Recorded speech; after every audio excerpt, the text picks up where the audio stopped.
Hey, hey! Here they are, the Oceanic Eldar. That was just kind of a code name I came up with to identify them, but it certainly stuck. The biggest debate here was how to do the bases. In the end, I went for this windswept, sort of rocky look. A lot of the bases have larger rocks, like right there. And I did go the extra mile with the static grass. I added two different kinds and tried to blend them in together so they provide some variation. I like the war walkers here because they have these little, rocky edges on the bases, which I think really adds something to those. And basically, the strategy of this army is that it's very maneuverable. It delivers really quite a punch from a distance, and I really think it's going to be hard to pin down. So let me just tell you about a little bit about each unit and kind of draw everything together. There's 6 Vipers. They have magnetized undercarriages, even though they only have one weapon, which is a bright lance. They have this modification where the cupola gunner has been removed and just has sort of this power cable type of thing. And also they have these wave serpent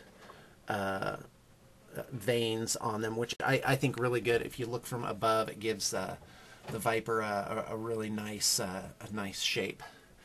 And that's, to me, I think the gunner always looks a little goofy. But let's see what else here. There's 20 Dire Avengers. They're configured to get the maximum out of the Blade Storm ability, which is they can get an extra shot for a turn.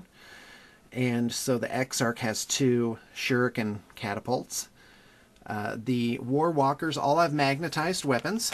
They have enough weapons so that you can equip all of them with either missile launchers, scatter lasers, or star cannons. There's the extra weapons. So 18 weapons altogether. They have just the right amount of pull on them to hold them on very nicely.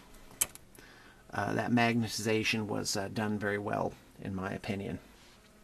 We have these Wave Serpents. These feature Forge World flaring on the back. They have magnetized turrets.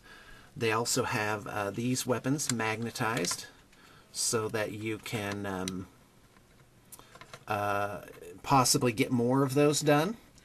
And, but for now I just have the Twinling Bright Lances. For the sensor array, I went with this thing, which I think comes on the Fire Prism. I definitely like that one better. So overall, I think this is a better looking Wave Serpent. Oh yeah, and this little energy projector thing. I got rid of the vanes. Those, as you may have guessed, were used on the Vipers.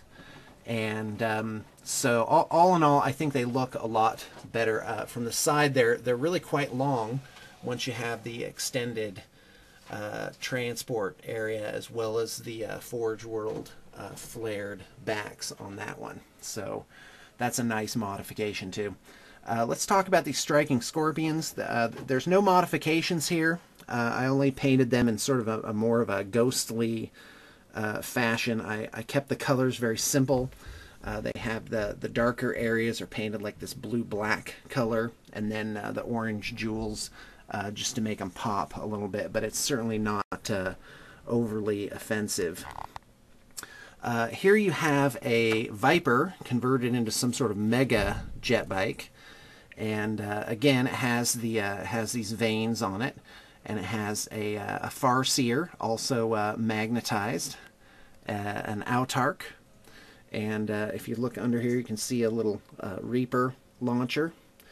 And so this is sort of gives you some options for your HQ. The only thing that's open in this army in terms of slots is that the 6 Vipers could go into either 3 or 2 fast attack slots. So you potentially have 1 open fast attack slot and 1 open HQ slot. Of course, there's no law saying you couldn't run either the Autarch or the Farseer as foot models. In fact, I really think the Farseer, even though it looks really good up here, would probably be better on foot following the War Walkers around, and certainly no reason that you couldn't do that. Those are magnetized, by the way. Now, here you have a unit of jet bikes. 3 jet bikes. One of them has a shuriken cannon. As with everything else in the army, I sort of substituted whatever I thought looked better, and so he has the Wraith Lord shuriken cannon, which looks really great underneath the carriage there. Also, you might note that these have like extra rocks and details and stuff on the bases. Here's a warlock with a singing spear. This is a spear from a high elf hero. Also, he has the helmet from Epic Scale Revenant Titans, which is a really neat, unique helmet. He's got a plastic body from a Dire Avenger. But certainly it's made unique by some of these modifications, like, for example, he has this back vein thing, and which is also from the Epic Revenant Titan kit. And then, of course, these veins on the back of his bike. He has 2. Each of the Eldar jet bikes has 1. These are Dire Avenger torsos, so they look way better than what comes with the kit. Excuse me, did I say Dire Avenger torsos?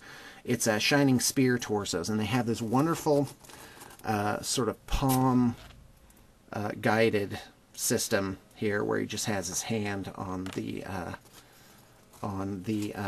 controls, which is a lot better than the handlebars in my estimation. Lastly, you have these Night Spinners. These are pretty much stock. They use a 7-inch blast template, which is about the size of a pie tin, and that really can cover a lot of